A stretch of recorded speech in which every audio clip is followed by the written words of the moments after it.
Hi, this is Nick Newman's RPG Mastery, and this episode's a continuation of my other episode, which is about my systems I like to use when I roleplay and GM. And this is an expansion because this needed its own video. This system is so good. It's like I looked so hard, and as most GMs and role players do, they sit down once they've gotten a real taste for the game and they like the mechanics. They dissect it. They learn as much as they can. They consume. They get to this point where they're like, "There's got to be a better way, right?" And most of you watching this, understand what I'm talking about. And that's the part of your life where you're like, "All right, it's time to make my own system," right? And so I went through that as well, trying to find perfection, trying to find something that made combat exciting, smooth, customizable, have the roleplay aspect, smooth, customizable, easy, simple, quick. That's what I wanted, right? And I tried to create my own system, and my system, which I will probably release actually in the future because it's solid. But I will be the first to say it's probably not the greatest thing, and I'm about to tell you what I think the greatest system is. But of course, there could be something else. Also, if you're watching this and you think you know a system that is fast, easy, smooth, can be molded over anything, please leave it in a comment. I will look it up. And if it's good, I'll mention it in the next video, and we'll talk about it. But the system I'm talking about, without further ado, is World of Darkness. Okay, now World of Darkness was made by some company called White Wolf, and apparently they're still around. Now, White Wolf, or not White Wolf, White Wolf created this system called World of Darkness, and basically it was tabletop role playing, and it encompassed supernatural kind of thriller and horror kind of books or stories, and you start with World of Darkness, where you're like this detective, where it's a story about a detective and he's trying to solve supernatural crimes. But of course, that's just kind of like the setting, and it's like kind of like a New York kind of dark, gringy Hell's Kitchen kind of thing, you know. And they had expansions, and the expansions were like Vampire the Masquerade, which is super popular, probably triggered half of you already knowing what I'm talking about, but Vampire the Masquerade, you basically you create a character, and a character belongs to one of, I don't know how many clans, and every clan of vampire has superpowers and abilities that are unique to the clan, and then all vampires have powers that kind of bridge each other, super strength, speed, whatnot, and it's called the Masquerade because they were the foundation of society, so it was all about lying. It was a masquerade. All vampires were hiding their masks from mortals and running everything underneath like puppet masters, right? And so that system, though, I looked at World of Darkness first because I was looking up, I was like, how do you play Vampire the Masquerade? I was really interested in learning how that system worked because it got so popular, very, very popular back in its heyday. All right, so I was super interested in how the system worked. And when I looked at it, World of Darkness had nothing to do with vampires or werewolves or anything like that. It was just how to tell a good story. And the rule book itself, the rules in the book are very thin. In fact, the rules in the book actually fit on a character sheet. And they're on the character sheet. So here's one that I made. This is for my custom campaign called Jetta, right?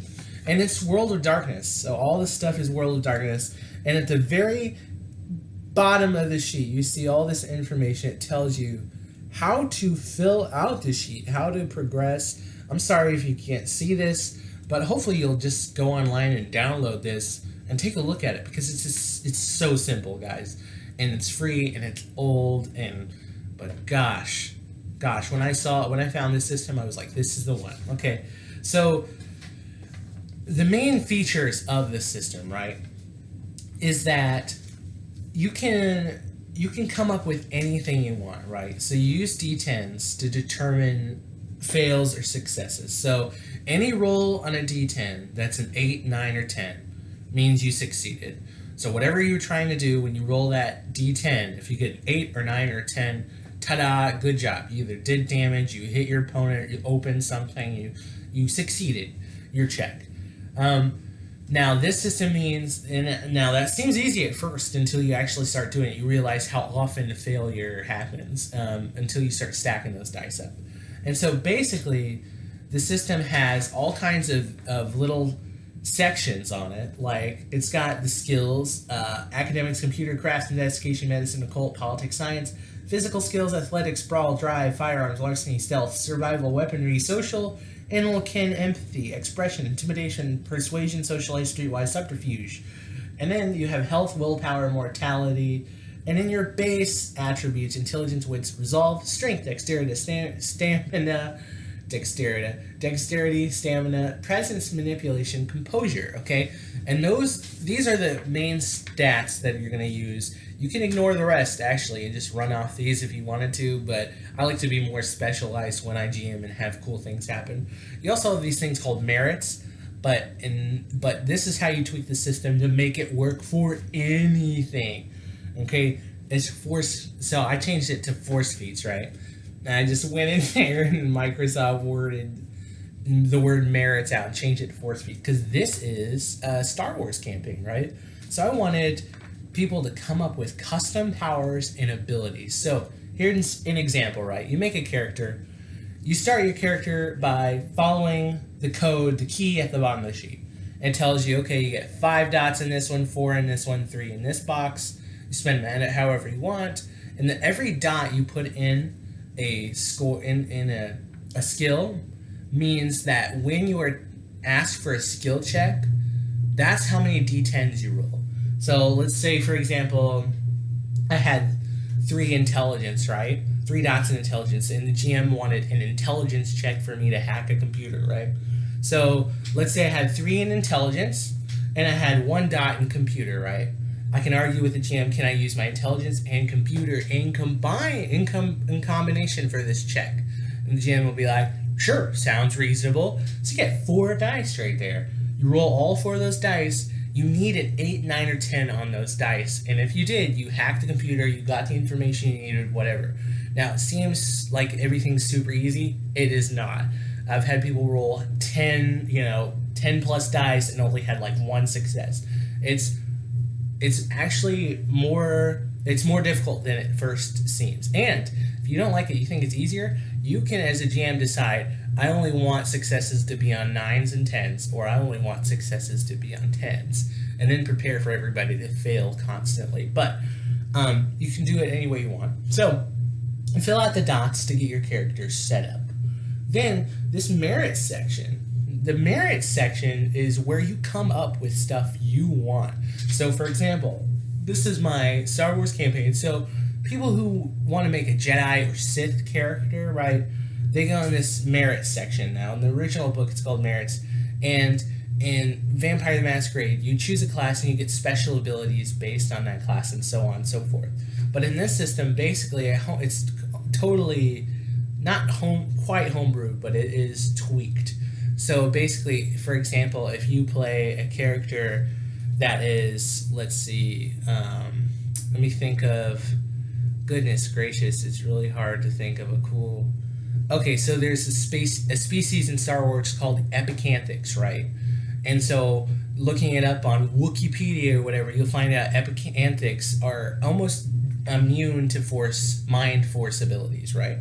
So that's what I would do. I'd look it up and say, okay, your race is epicanthics. Write down on your sheet that you have immunity to mind-affecting force attacks or assaults or whatever. And that's how you get the feats and stuff that you would get in Vampire. Now, I changed this merits to force feats, which means basically, if you decide you want to be a Sith Lord, you decide on a power you want to create. So you say, I want to do Force Lightning, right? So you check with the GM and say, hey, is it okay? Can I shoot lightning out of my hands? And the GM would be like, well, yeah, it's Star Wars, let's do it. And so you write down the feat, Force Lightning, and then every time you level up, you get dots. So the GM will award you dots. There's no such thing as a level in this system, there's just dots. At the end of every session, I give my players 2 dots, and I say, you put them anywhere you want. And so let's say my attack, I want an ability, force feat called chain or force lightning or chain lightning or something like that. You write down force lightning, and then let's say you got 5 dots. You put 5 dots in that, right? And then you can use lightning as an attack against opponents and stuff. Their defense takes away dots that you have. So like if they have a defense of 2 and your force lightning's 5, that means you roll 3 dice. You need a success. Every success you have is 1 damage to your opponent, and your health is kept here. And so it's deducted over time. And this system is the most fluid, smooth, combat's so fast, everything's so clean, and it lets players dig for anything they want. They can come. I got people that have abilities to slow down time. I got people that, and there are Jedis and Sith in this campaign, have, trying to absorb planets and all this stuff and doing whatever they creatively come up with. And on top of that, I can make villains that are just the same, and I don't feel like I'm cheating, changing anything, So this system, and when in Pathfinder and all, sometimes you just don't have a character that, or a class or something that fits the mold of your creativity and what you want to make. And sometimes as a GM, when you make bosses and stuff like that, you can kind of feel like you're cheating the players. You can be worried about them being too strong or all this. But in World of Darkness, everything is so off the cuff and out there. The players are just as gonna be just as crazy as anything you come up with. And the system combat in Pathfinder, I've had sessions of 2 hours of combat and the same thing. And in game, the combat only was supposed to last for like 6 seconds, right? In the story, but outside of it, it was like 2 hours of people trying to come up with all these side rules, roll 900 dice, and come up with all this information. But this is beautiful because it's all just so cut and dry, and arguments can be made in favor of your character, and arguments can be against your character. Let's say you're a sniper and you're trying to shoot from a tower. The GM can say, it's extra windy out here. I want you to lose a point when you're making this shot. And you'll be like, okay, cool. And you can argue and say, okay, well, I also have I have super great eyesight, and I put that down here on my investigation. Can I use my investigation with my firearm skill to take the sniper shot? GM will be like, cool, sounds good. And then you're rolling 10 dice and trying to snipe out your opponent. Amazing. The system is so beautiful. And if you put weapons in there, you can make the weapons do automatic points of damage, not just one. So like, for example, a fist can do 1 point of damage on every success, but you can have weapons like rocket launchers that do 20 dots of damage every time you get a single success. And so this is how you morph. This is the system. If you have something you want to do, an anime, a cool some kind of media that you want to reproduce, something custom, a world in your own head you want to run, this is how to do it. All you got to do is make sure that the players check with you whenever they add things or try and come up with new things, because that can be a role-playing experience where you create a moment for them and change your character. So I've rambled on quite a bit, but check it out. The system's called World of Darkness. All you need is the character sheet. That's it. All the way you fill it out is exactly on the bottom. Just continue from there. And please leave some comments. Give me some likes and subscribe.